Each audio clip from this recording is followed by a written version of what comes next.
In the golden age of the traveling circus and carnival, there were a lot of wild animals that traveled with these shows. This was long before you had the Animal Planet or National Geographic Channel on television. And so the only way you got to see these wild and exotic animals was when a circus or a carnival came through town.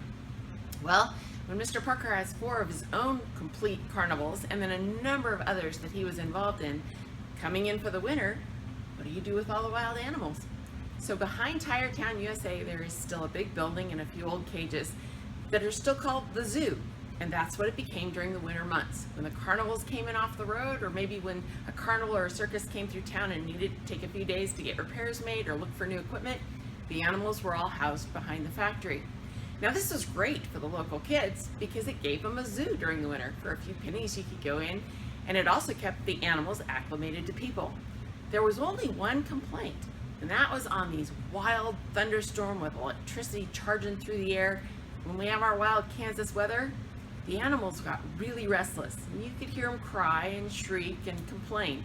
So some of the locals came and talked to Mr. Parker, and so he in turn went to his animal trainers and said, I've had a few complaints. What could we do? They said, well, we could do what we do when we're out on the road. So it became very well known here in the local area that you could trust the CW factory with weather prediction more than you could trust the Farmer's Almanac. And you'd let the newcomers know, if you hear the carousel music playing out the back of the Parker factory, you know a storm's a-coming, batten down the hatches. Because the animals could sense the storm coming, and as they got restless, they would turn on the carousel music to keep them calm. It worked on the road, and it worked here at the factory. Now, one of the most fun amusements, and to Mr. Parker's amazement, was the monkey cars. And he had standing orders from them all the time. He was actually back ordered, and 150 spider monkeys were over here at the zoo waiting to go out with his monkey cars. Now, I don't know if any of you watch American Pickers. My family's kind of addicted to it. They came across one of these little cars in one of their picks, and they absolutely couldn't figure out what it was. It was too small to be a human. It was only 2 legs, so it couldn't be a dog.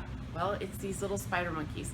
And Mr. Parker used to stand and just chuckle as he watched the same person bet on a monkey in the 2nd or 3rd row of these monkey races.